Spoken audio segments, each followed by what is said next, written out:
Color Commentary. We are your popper commentators, Michael Petrick and Adrian Guarzales. How's it going, Adrian? Pretty good. How are you? Doing all right.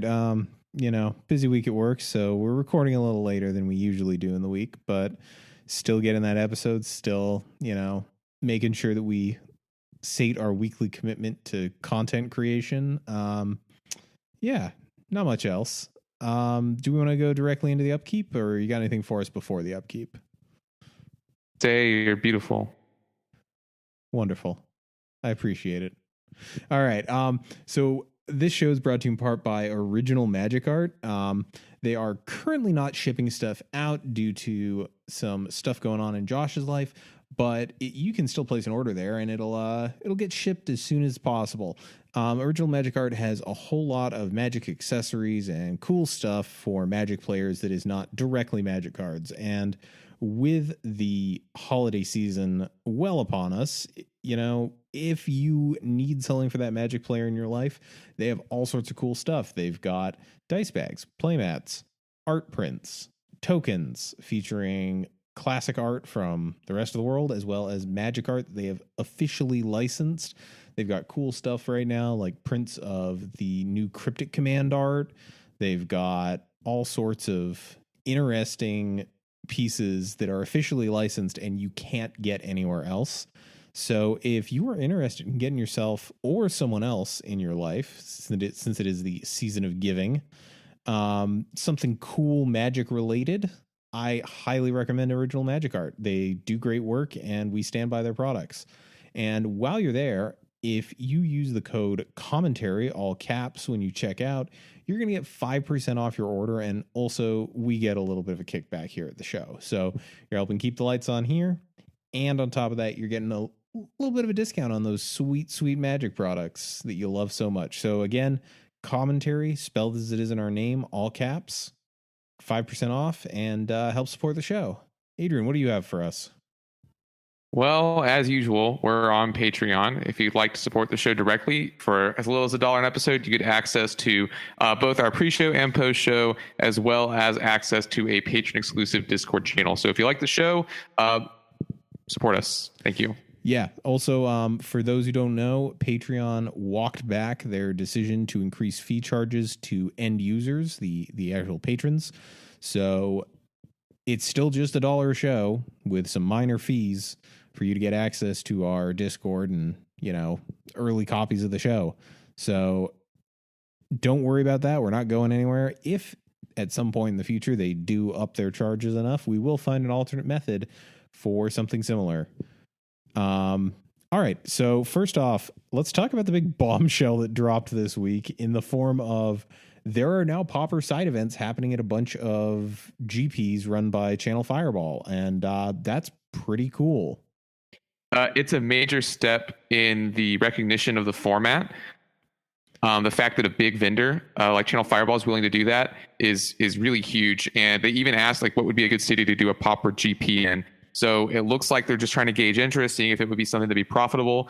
And I'm of the opinion for competitive Pauper is if you build it, they will come. If you make tournaments like that appealing to grinders, like the competitive scene, people are going to play it because people like that don't care about how much a deck is going to cost. They want to play Magic and they want to grind, QPs or grind buys or whatever. So they're gonna come.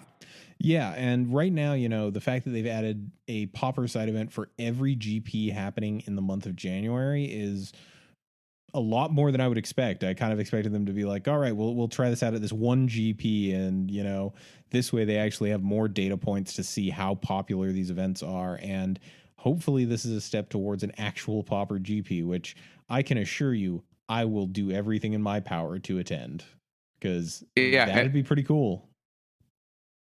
And they're going to do it. The best thing about Pauper for a place like Channel Fireball is also that it helps them move product that they wouldn't be able to move otherwise. It suddenly brings into demand all these cards that aren't into demand when you open up a new format. I was going to say, you mean to tell me that Vintage hasn't been moving those copies of Gush that sit around for ages? But yeah, it's definitely, I think, a good thing for the format and a good thing for Magic players in general. And hopefully it gets more people aware of the format. Also, for those of you tuning in for the first time, I do know that a bunch of people followed us on Twitter because we got mentioned in this whole hubbub. So What hubbub? it was a thing Yeah, on hubbub. Twitter. It was a thing on Twitter. I know you don't. I know you don't use the tweeter, but I do, and that's my contact to the Magic world. So Well, I just want to say whatever Mike said, I support him. wonderful. All right, let's get into this week's relevant topic.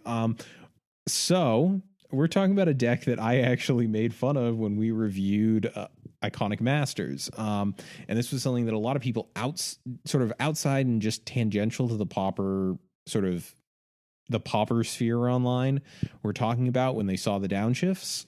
And this is a blue-white. Do we want to call this prowess, or do we just want to call it like blue-white mid-range? I guess is my question.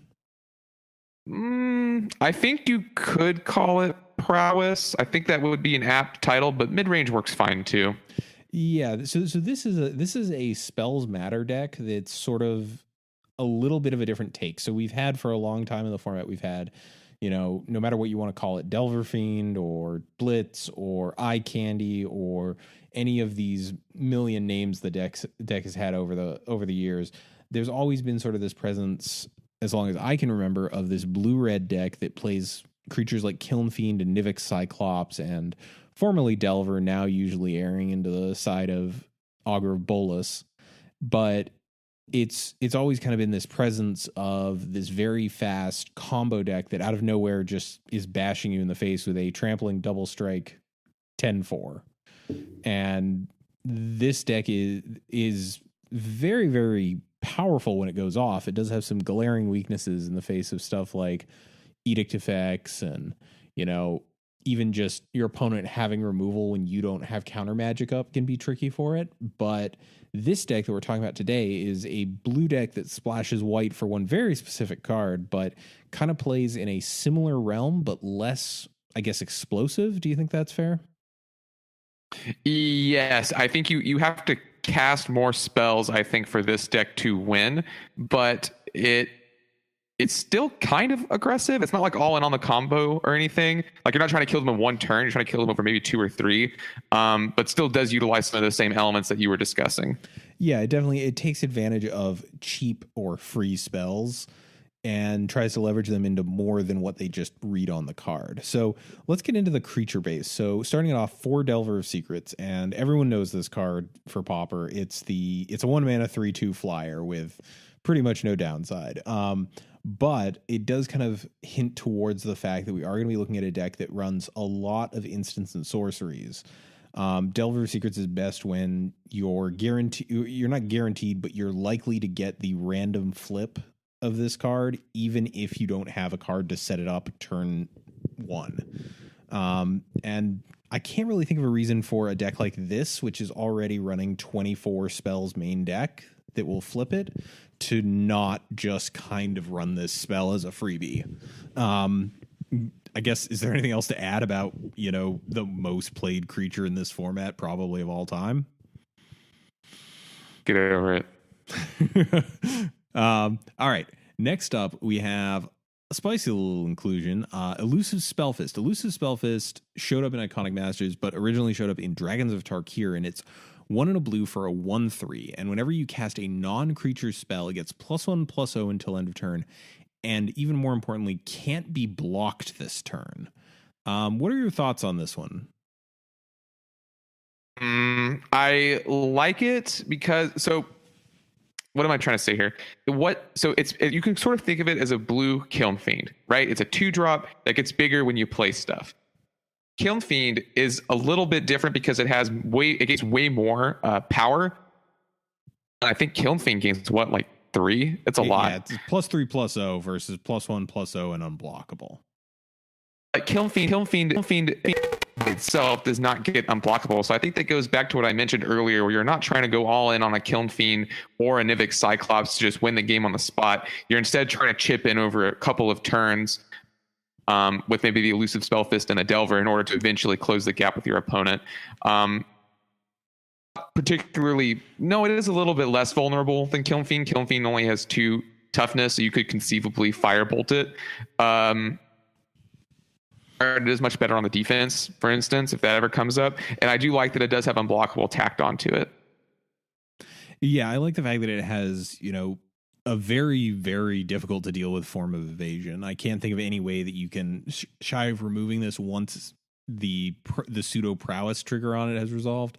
There's not a whole lot of ways to deal with this thing in combat. And yeah, I do think that the 1/3 body is somewhat relevant, because there are going to be situations where this thing needs to block, and a 1/3 is a pretty decent body with Stompy running around so much. Next in our 2-drops, we have 4 copies Seeker of the Way, 1 and a white for a 2/2 with prowess. And whenever you cast a non-creature spell, it gains lifelink until end of turn. So this is almost all of the white splash in this deck. And I think this is a very, very good card. A lot of people were very hyped on it during the Iconic Masters spoilers. And I think this is probably one of the better homes for it because you can just trigger prowess so consistently in this deck.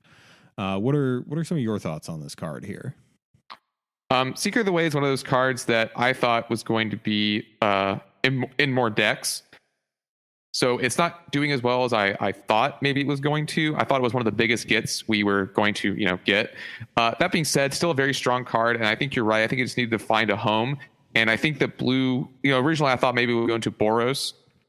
And I think this is just a much better home for it because you're not trying to continuously rebuy, cantrip artifacts. Instead, you're just getting to, as we'll go into the instance in a little bit and the sorceries in a little bit, you're cantripping. So you're basically replacing all the cards that you're using in order to use this guy or girl. I actually can't tell from the picture. Yeah. So Seeker here, not only, it's slower than the Nivix Cyclops or Kiln Fiend sort of plan, but that lifelink does mean that while you're chipping in at your opponent in sort of a more aggressive, in a match where both decks are trying to be aggressive, this helps offset any life that you've lost to your opponent being aggressive. So I like the fact that it kind of works as sort of a main deck sideboard card, if you will, where it not only does it get bigger, but it also has this unexpected bonus of, making you much harder to kill. I have definitely.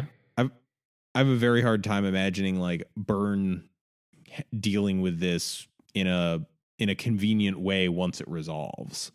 Like bare minimum in that matchup, this thing is going to just gain you 3 life because they have to waste a bolt on it. Moving on, we've got 4 copies of Spellstutter Sprite. The 1 and blue for 1/1 with flash. When it enters the battlefield, counter target spell with converted mana cost X or less, where X is the number of fairies you control, and it has flying. What do you feel about this in this deck? This personally, I feel like this is kind of out of place, but I'd love to get your thoughts on it. I actually have talked to Jay Siri about that card. And he thinks it is useful because it is a counter spell that eventually turns itself into damage. So it keeps with the plan of damaging your opponent. It lets you stay an aggressive deck basically. Whereas I think most decks use this sort of as a defensive spell, and then later on they can kind of help themselves win with it. It's using it more in the way that traditional Delver decks might use it, which is to counter an opponent's 1 or 2 drop. And then start getting in with it and a little bit more. I do agree that it does seem like kind of a nombo when you consider that we want to run Seeker of the Way. But I think by and large, if you're countering things, it's going to be normally on your opponent's turn. And so it doesn't really help the prowess anyway to have counter spells in your deck. So I think it's fine to play Spellstutter Sprite instead. That's a fair point. I guess I hadn't considered the fact that this isn't going to trigger prowess. So at least having the upside of one of your counter suite actually leaving behind 1/1 flyers is actually probably pretty relevant. And rounding out our creature suite, we have a singleton copy of Ingenious Scob, which is 2 and a blue for a 2/3 with prowess, and for 1 blue it gets +1 -1 until end of turn. So this is a spicy little include. I don't think I've ever seen this in a deck before. This is a really neat card. I like this a lot in low rarity cube. So I'm kind of curious about what you think about it here in this particular list. I think there's a very strong argument for playing a card like Spire Golem instead. But again, we're not really on the counter plan so much, so maybe that's not so great. I do like that it keeps into the prowess theme. That I forgot this guy prowess actually, so I think we could just call this blue white prowess for what it's worth. But I think it's really just here as the ninth card.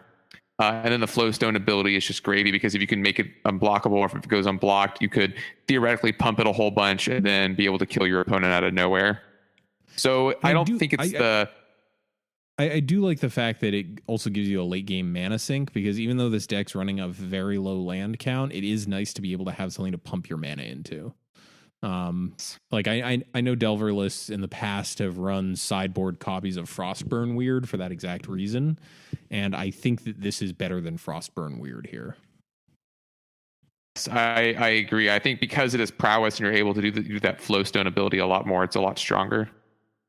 Yeah, I also just really love the design of this card, because you have the prowess effect and then you can pump mana into it. So it gets it normally this could only become, a 4/1, and now it can actually pump itself even more if you can get a couple of prowess triggers snuck in there. So we've talked a lot about prowess. Let's talk about how we're actually going to be triggering prowess. First up, single copy of Brainstorm. This sure is a card. I think the major reason this is in here because we've got 4 copies of Ponder and 4 copies of Preordain, and we just need the 9th cantrip here. The deck is running 4 Evolving Wild, so it can actually shuffle away the cards off the Brainstorm, but I don't think with the single copy of this and only 4 copies of Evolving Wilds, I think most of the time you're just brainstorming as a cantrip and to trigger prowess. I agree with you. And actually, there is one cantrip that is noticeably missing from this list. J-Series is not running Gitaxian Probe, which is interesting because that's a mainstay of the other, trigger get bigger decks. Yeah, and I think the main reason is that, where it's really, really powerful in those decks, it's at most, I can imagine in a lot of games it's going to be triggering like a +1 or maybe 2 +1/+1s, and that's about it. So I can see deciding not to go that route. I think the fact that Brainstorm does let you see a lot more cards, even if you're putting them back and kind of, goozling yourself by leaving some stuff on top, I think it's still probably better here just for the selection. Next up, we've got 1 copy of Distortion Strike. Distortion Strike is a sorcery for a blue. Target creature gets +1/+0 until end of turn and can't be blocked this turn, but it also has a rebound on it. So rebound is if you cast the spell from your hand, exile it as it resolves. At the beginning of your next upkeep, you may cast this card from exile without paying its mana cost. What are your feelings on this little thing? So this is a mainstay of infect lists in Modern. Wasn't until very recently, I don't think that. No, it's been downshifted for quite a while. Never mind. I think it was originally printed as a common and then was upshifted.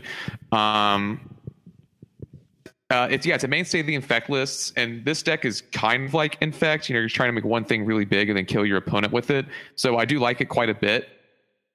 Can't be blocked. Very relevant, I think, with Secret Away. Imagine at worst this is a 6-point life swing, or 12 points, I guess, total, but 6 points for the Seeker, because they'll be unable to block it. You get the prowess trigger off the rebound cast. And so I think it's very strong in this deck, and I do like it as just a one-of, because I don't think it's always going to be good, but I think it's good enough to play as a singleton copy.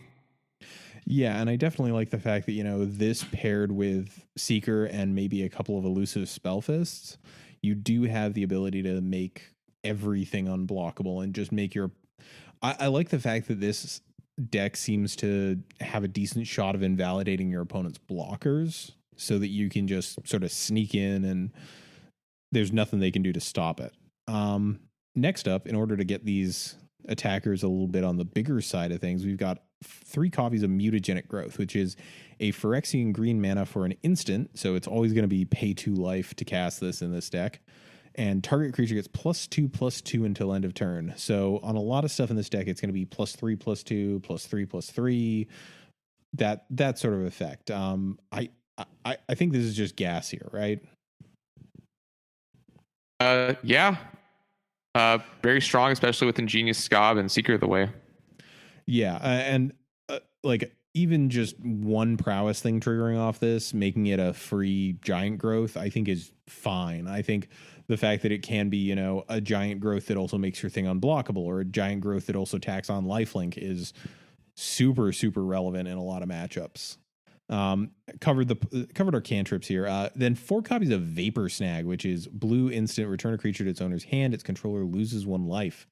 I mean, if you don't have any of your unblockable guys, this sure gets blockers out of the way pretty quickly.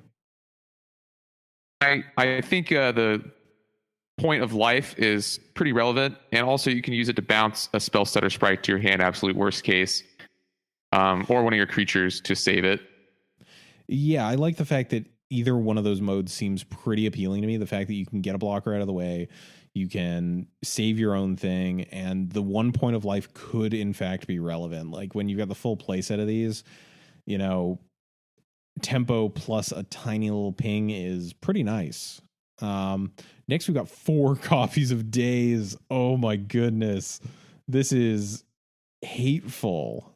So for those who don't know, Daze is 1 and a blue for a instant counter target spell unless its controller pays 1 generic mana, and it has the alternate casting cost of, if you want, you can return an island to your hand instead of paying its mana cost. So this is another free way to trigger all of your prowess things and also make your opponent very sad. I like this a lot here. I don't know if I like that you don't have to. Go ahead. You don't have to tap out, which is nice, and you generally, I think, Daze is good on your opponent's turn. Yeah, I like that. I even like the fact of, like, if your opponent goes to remove something after you resolve a prowess trigger on it, you can, you know, use this to counter their spell, and on top of that, get another prowess trigger off of it. I think that's just a really, really solid sort of chain of events. And just the fact that, you know, having free counter spells I've heard are good. There's this little thing called Force of Will that kind of is the whole reason Legacy doesn't implode upon itself. So I like this. I like it a lot. Rounding out our free spell suite is 3 copies of Gush, which is 4 and a blue, and I've seen it cast maybe once or twice for its full mana cost, because this one is from the same cycle as Daze, and you can return 2 islands to your hand instead of paying its mana cost, and it draws you 2 cards. This seems pretty good here. I'd make the argument that Gush for raw power level alone is probably the best card in Pauper. I agree with you. I think it is archetype defining. I think you're hard pressed to find a blue deck that's not running it. I think Tron might be the only example. Yeah, it's very, very strong, and you know there's a reason in previous episodes we've broken out the metagame into either your Gush deck, a Tron deck, or a Monarch deck. Yeah, and again, like, cannot understate how important that the freeness of it is. Just being able to, you know, swing in with a bunch of stuff, and then if your opponent can block it and they don't, you know, you can just go Gush and hit you for an extra 2, and that's lethal. I really like the fact that this gives you the option of just sort of winning at instant speed. I can also see, like, there being a line at some point where, you know, you go Gush and then Daze my own Gush just to, you know, chip in those last points for lethal damage. So I do really like the role this plays. Also, it's a free draw 2 cards, so there's not much to complain about there. Rounding out our spell suite is 2 copies of Journey to Nowhere, the only other main deck white card in here. And Journey to Nowhere is 1 and a white for an enchantment. When it enters the battlefield, exile a target creature. When it leaves the battlefield, return the exiled card to the battlefield under its owner's control. How do you feel about this sorcery speed conditional removal?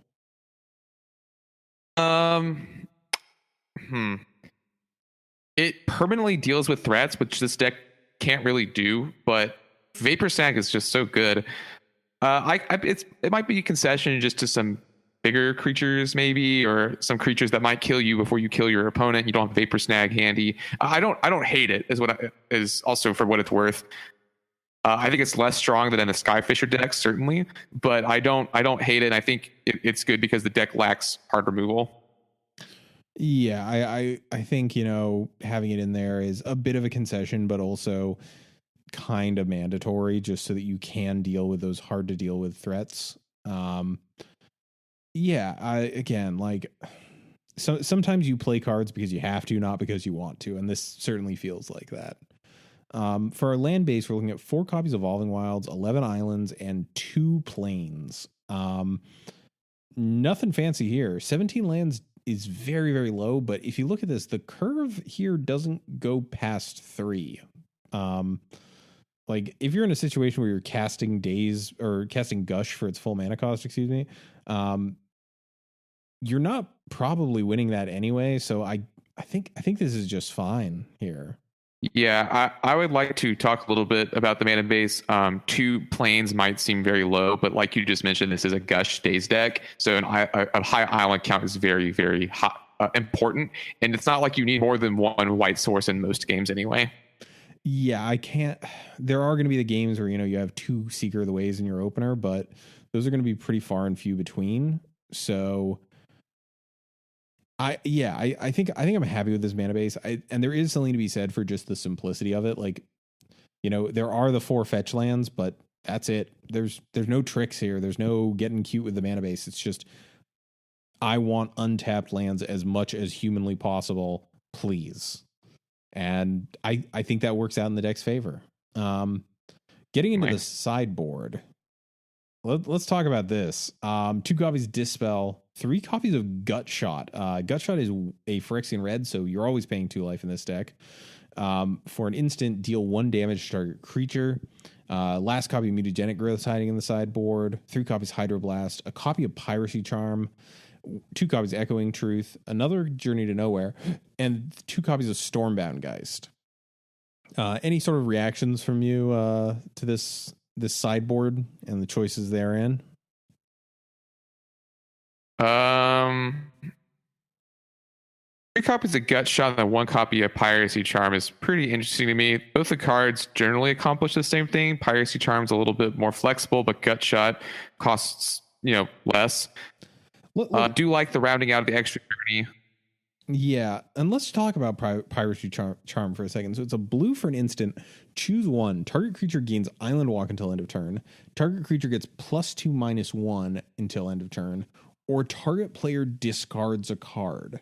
So you can play this on someone's draw step. You can brick their draw. It is a thing you can do. It's very, very cruel. I do highly recommend it. It feels great. But the modes on this, so that +2/-1, you referred to this as being similar to Gut Shot. I think in this deck, if I had to imagine the times that mode is used on Piracy Charm, I've got to imagine a decent chunk of that is it's going to be pumping your thing versus actually killing their thing.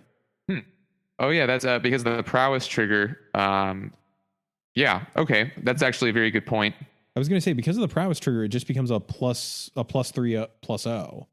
So I kind of like that interaction there, and I see why the Gut Shots are in there. The free prowess trigger plus the fact that it is actually hard removal for small creatures, I think are all good things. But I'm kind of shocked by only the 1 copy of Piracy Charm, I guess, is where I'm going.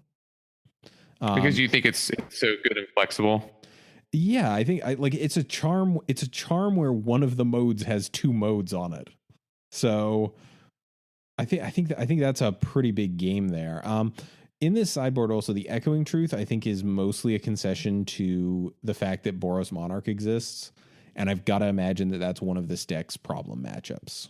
Just there's nothing, no real way for them to get around it. I think this deck is slower than that deck by a little bit, and also interacts poorly with. I can imagine you getting into situations where you don't have evasive threats, but they have a whole ton of token blockers.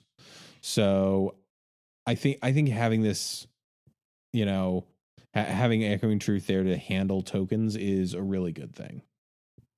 And also, they just have so much removal that stacks up pretty decently against your creatures. And if you have to keep using your prowess triggers defensively or not, that's a tough hill battle. Oh yeah, you do not. This is not the deck that wants to be like going, oh well, I'll cast this for slightly less value, but it keeps my thing alive. Like, this is a deck that very much wants to be swinging in 4 damage as much as humanly possible. So I do like sort of shoring that matchup up as much as possible. The 2 copies Stormbound Geist is kind of interesting. Do you think that's just a concession for Delver? I think it's good against Delver, and I also think it's very good against Edicts. That's true. We are still That's seeing part of it. We are still seeing some amount of Edicts in this day and age, but definitely, Mono Black is no longer a tier 1 deck, so we're not seeing too many running around. But I do think the fact that it blanks is strong. Yeah. So now that we've talked about this deck, what do you like? What don't you like from like a macro level? Seeker of the Way. Okay. Card is very powerful, and I think that it will put this deck into some very strong spots against certain other decks. Like I could see this deck being obviously insane against Burn, but also maybe pretty good against Tron, because you just have this persistent threat that sticks around and beats down your opponent very quickly. So I do like the prowess element to it. What I don't. Yeah. Oh, I'm sorry. I thought you were going to say something. What I don't like is I don't like 4 days. I think it's a lot. You think that's a lot? Is it because we're already at 3 gushes, or just in general you're not a fan of the idea of running four spells that can set you back on mana? I'm not a big fan of 4 spells that can set you back on mana. I know Daze is a powerful card. It's just not my favorite. Even in like my mono blue lists, I would only play like maybe 1 or 2.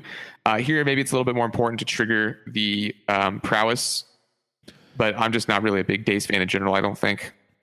Yeah, I can see where you're coming from on that. I think here the fact that not only are you countering their spell, but you're also casting a spell to trigger all your prowess things does make its stock go up a little bit. And the other thing is you're not going to see all 4 copies every single game. You're not there's a lot of card draw here, but you are also filtering pretty heavily. So personally, at least, I think you're rarely in a situation where you find yourself wanting less dazes, just because opponents are always going to be trying to use their mana as efficiently as possible, and just being able to sometimes go gotcha and take care of something that they perhaps sequenced improperly, just in my mind is a lot of upside. So yeah, I do like this deck, and I definitely remember that when we did our Iconic Masters review, I was talking about how people were like super high on the idea of doing a blue-white prowess deck, and now that I've actually seen it, I kind of like it.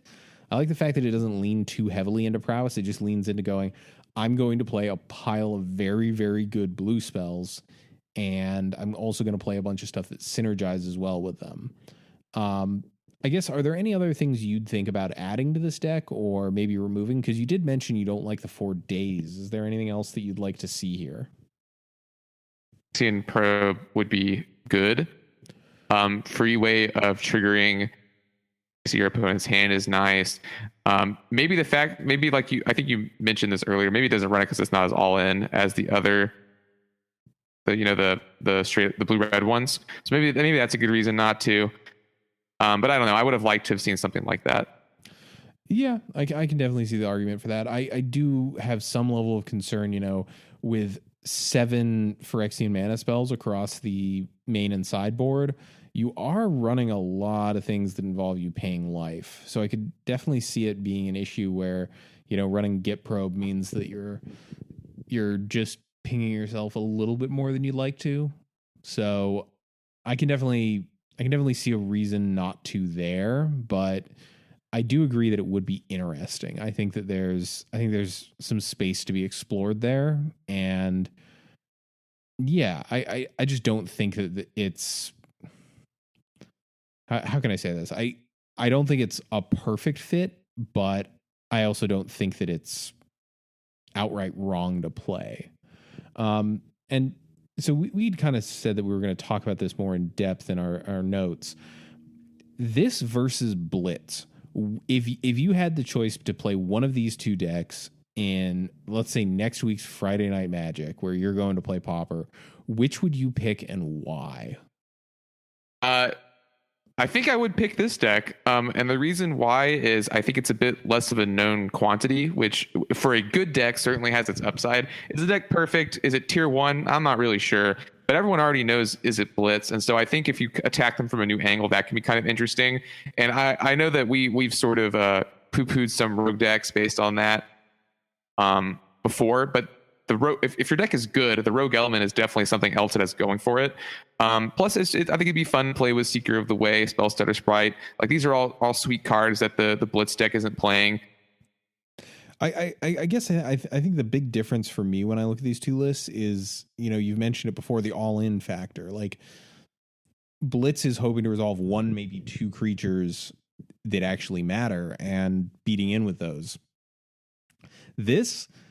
I feel like this deck is fine if you just kind of play your spells in some sort of order, whereas Blitz is kind of going like, I need to sequence correctly into my Teamer Battle Rage for lethal. This is just kind of going, yeah, I'll play Delver of Secrets. It's a fine card, and I'll beat you to death with that if I need to.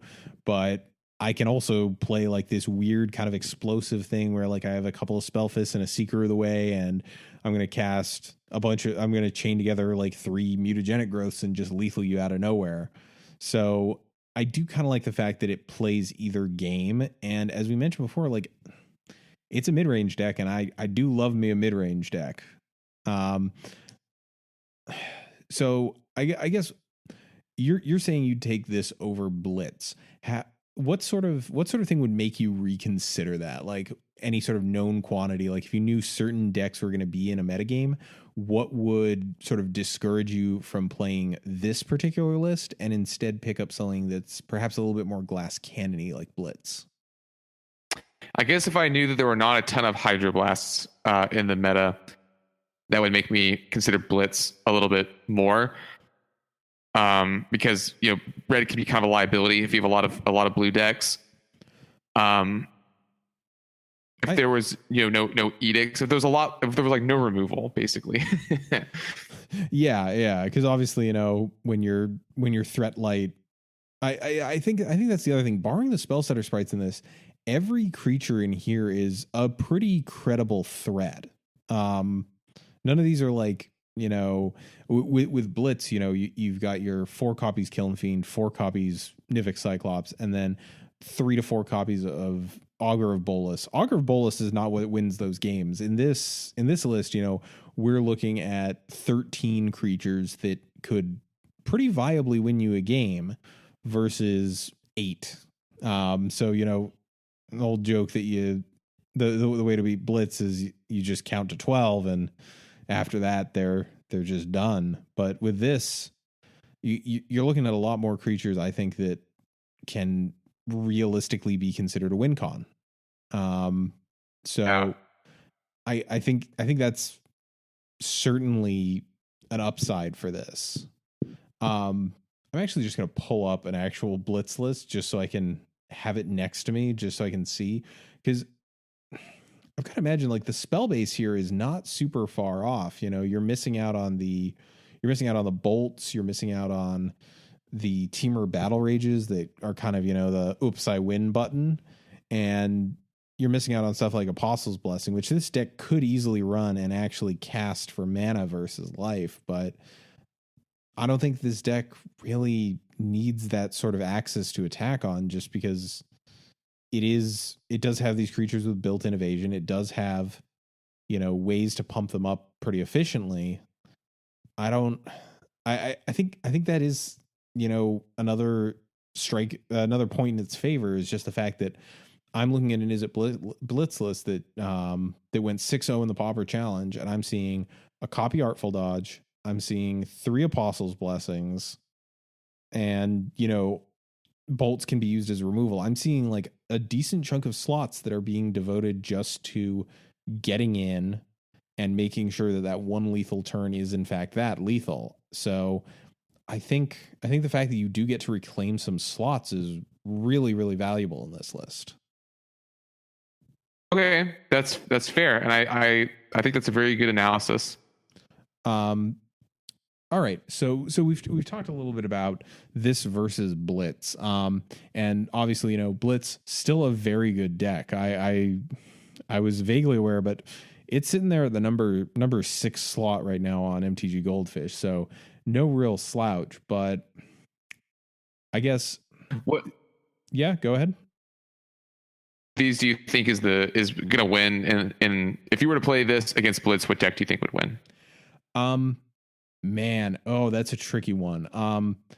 So if on average, I have to imagine Blitz puts out the faster clock by a large margin. It just, you know, when it wins quick, it wins quick. But I've got to imagine that this deck probably has a pretty decent matchup against it because we've got the 4 Vapor Snag main deck. We've got 4 days to, get that Teamer Battle Rage or whatever was going to make something lethal. And then out of the board, we have Dispels, we have Gut Shots, we have Hydroblasts, Piracy Charms. I guess Piracy Charms not super great. Everything in that deck has 2 or more toughness, but at the 2 Echoing Truths, I've got to imagine that this probably, from just like a glance, faces probably has like a decent matchup against Is It Blitz, if not slightly favored, just because that deck it's not as interactive, I guess. This deck is planning to be a mid-range deck that sometimes accidentally just lucks into an early win, and Is It Blitz is very much an all-in combo deck, and the fact that you get to interact with them a decent amount, like your spell setter sprites, I've got to imagine are very, very live in this matchup, just with the number of 1-drop spells I'm looking at. I'm looking at 1, 2, 10, 13, 21, 22. Yeah, 22 main deck 1-drops in Is It Blitz. And then a further 10 11 1-drop spells in the sideboard. That's quite a big chunk of your deck that gets got by a single spell stutter sprite, let alone 2 of them. So Yeah, I think it's a very fair analysis, and that's sort of what I was leaning towards as well. But I wanted to get your opinion on it as well.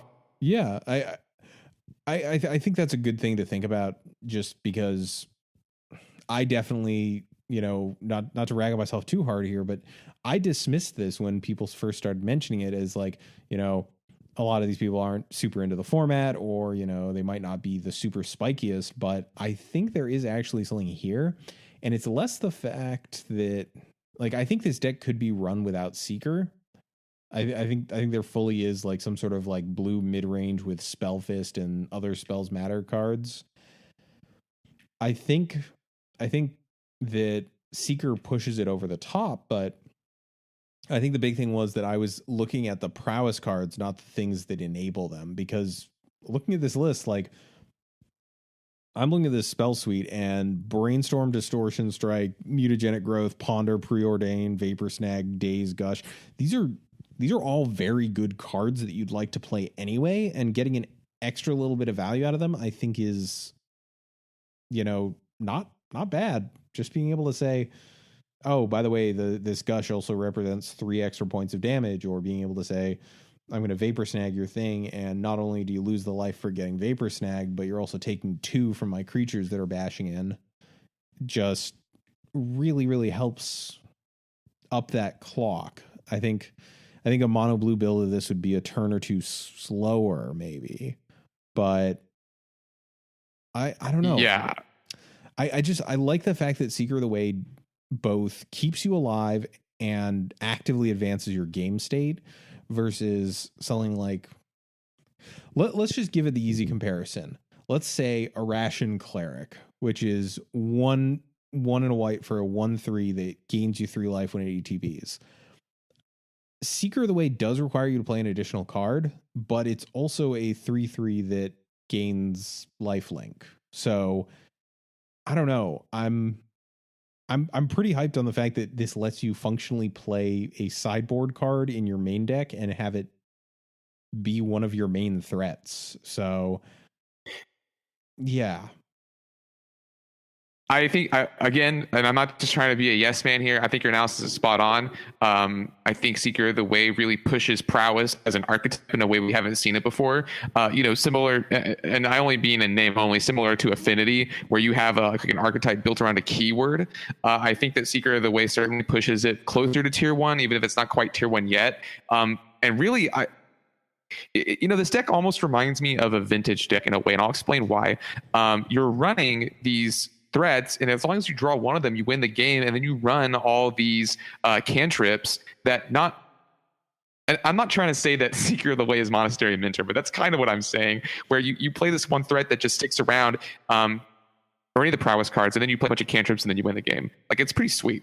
Okay, I kind of see, like, I've never played Mentor in Vintage. I have occasionally played it in Legacy, but I kind of see where you're coming from on this. The fact that resolving it, like there are decks like Mono Blue Delver where you can resolve a Delver and just keep bashing in with it and sort of play Protect the Delver. But here, Seeker does actually represent that other axis of not only winning you the game, but making sure you don't lose in case they do manage to kill it. And I do like that. My analogy is not perfect. It's not, it's not perfect, but it does contextualize it in a different way, and I think I think the point you're trying to make here does ring true. So I'm actually I got curious, and I just hopped on over to Scryfall to peek at what other options we have here in terms of prowess creatures. Something that I had totally forgotten about, and I'm kind of shocked didn't show up here, is Jeskai Sage. Are you familiar with this limited all-star? With prowess that when it dies you draw a card. Yeah. So I'm kind of shocked that this didn't make it in some amount, just because it does replace itself, and it is another sort of reward for you playing non-creature spells. It's not as high impact as some of these other cards, but I kind of am shocked that it's not in there somewhere, I guess. Real question. I'm not being facetious. What would you cut for it? What would I cut for it? Ooh, I guess. So I think that's where you'll find the rub. Yeah, because I'm not willing to sacrifice Spellstutter Sprite because it is so good against decks like Stompy and Blitz and other Delver decks. And I'm definitely not cutting the elusive Spellfist because that is so clutch that it has the evasion tacked onto it.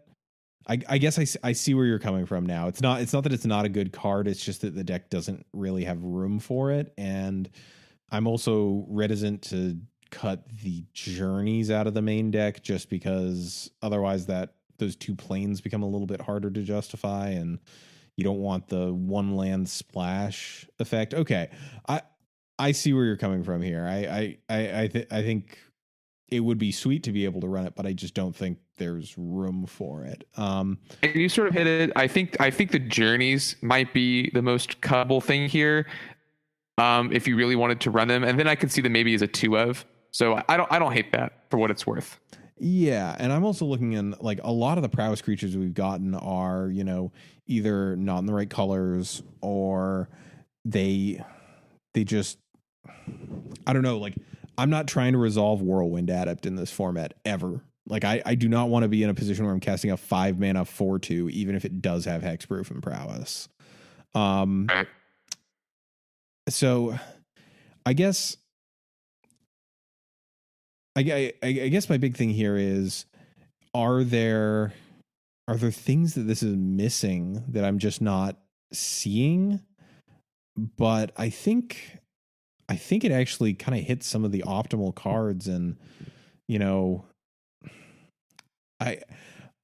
I'm just kind of reminded of, like, a lot of people have tried to make red white heroic work in this format, and I think that this deck kind of hits on there is just a better way. Like, it doesn't price you into playing as many combat tricks or auras.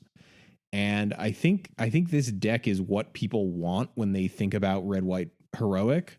And I think it's perhaps people just having their vision clouded a little bit by the fact that heroic decks were pretty good in standard from like for like a casual level. I'm also just casually looking here for other things that might fit in, and ooh, It's a very interesting take. If you wanted to play red white heroic, you actually just wanted to play this. yeah, I think it's one of those things where someone like, I know this is going to sound like very callous, but like there's certainly a mentality for people when they come into this format to say, well, this worked in this very specific way in this format, and I want to adapt it to Pauper, and not going. It's the whole thing where, you know, that whole thing where new players to Pauper will ask something like, "What's the Jund of Pauper?" And it's like, well, it turns out it's mono black. Like Yeah.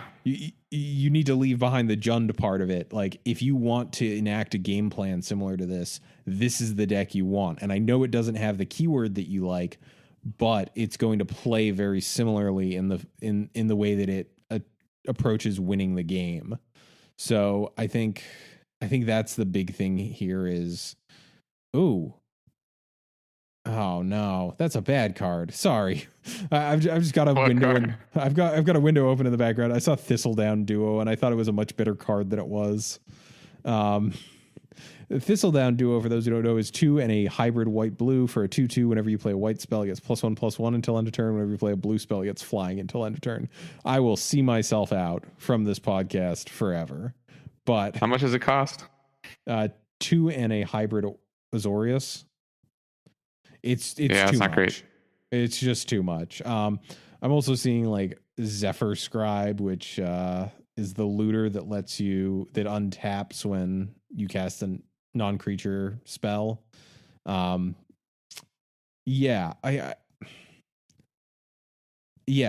returning to the earlier point, I think that this does what people want a heroic deck to do, but without sacrificing the ability to play really good spells.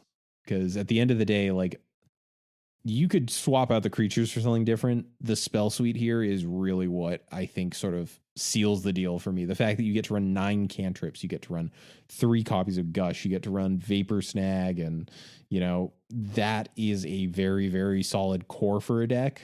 And the actual things that you use to win the game are a little bit more amorphous and don't need to be so set in stone. Yep. I agree. I think that's a great analysis. So is there anything else you kind of want to touch upon before we sort of wrap up for the day with this deck? Any matchups you could see being particularly difficult for this? And, you know, would you recommend this to a certain type of player?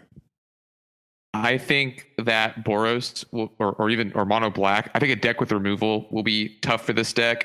I think that's true of any deck that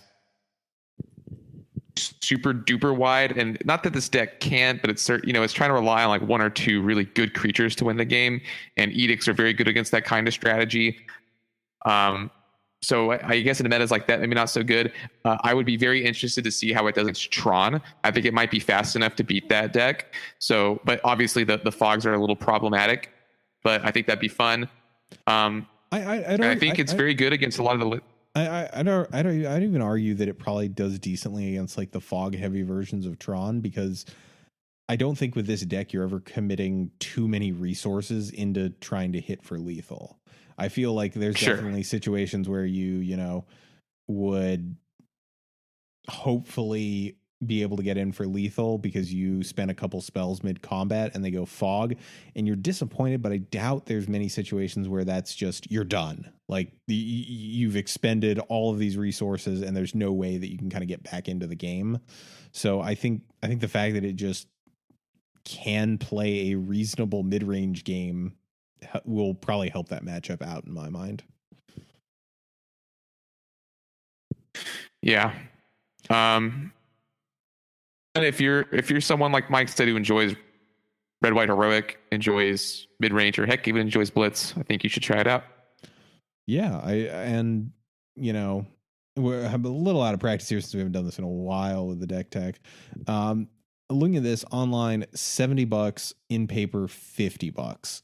And I'm looking here, and in paper, our expensive stuff is Delver, Spellstutter Sprites, which are actually up to like almost $1 a piece.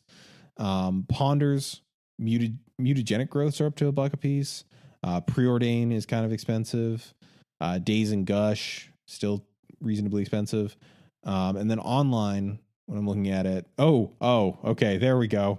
Out of that $70, 45 of it is Dazes. That's right. And then 19 of it is Hydroblasts. So I think in both cases I can safely say the stuff that you are spending money on in these decks is stuff you're going to use elsewhere. Like, yeah, you do want those copies of Daze. You do want your Hydroblasts. I did not realize how heavily this deck's cost weighed in on 7 cards out of the count. So I guess the good news is if someone's looking to pick this up online, maybe take Adrian's advice and try swapping out those Dazes for something else just to cut the cost if you're, working with a little bit more of a restricted budget. The best one obviously is Force Spike, is the most analogous. You have to pay for it, which not as good, but that's the card you should pick instead. Yeah, I mean I could even potentially see like a Spell Pierce or something like that in that slot, but yeah, if you're looking to make this a more budget friendly deck, if you could find a replacement for those 4 Dazes, you cut the cost of this thing in half online. That said, if you can afford them, pick up your Dazes. They're good. They're always going to be good. So you're not likely to regret it. They're also not likely to lose a lot of value because we're probably not seeing Masks Block getting drafted again anytime soon. All right. I think we've covered this deck pretty much inside and out, toe to tip. You got anything else for us? Just the exit script. All right. How about you take us out of this show here, Adrian? For joining Mike and I today. This podcast is brought to you by the support of our patrons. Please consider supporting us if you like the show. Check below this video or the description of this podcast for details on where to find us. We'd like to remind you, if you're listening to this on a platform with reviews, they're always appreciated because they boost our visibility. If you've got a deck list or an idea for a topic, you can contact us via our website or emailing us at colorcommentary@gmail.com or becoming a patron. Special thanks to Pat's Games here in Austin, JP Comics up where Mike is in Boston, and our theme song writer, L, for his song Quantitative. You can find him on soundcloud.net/ELLELLELL. For next week, this is Adrian and Mike, and we are signing off for Color Commentary.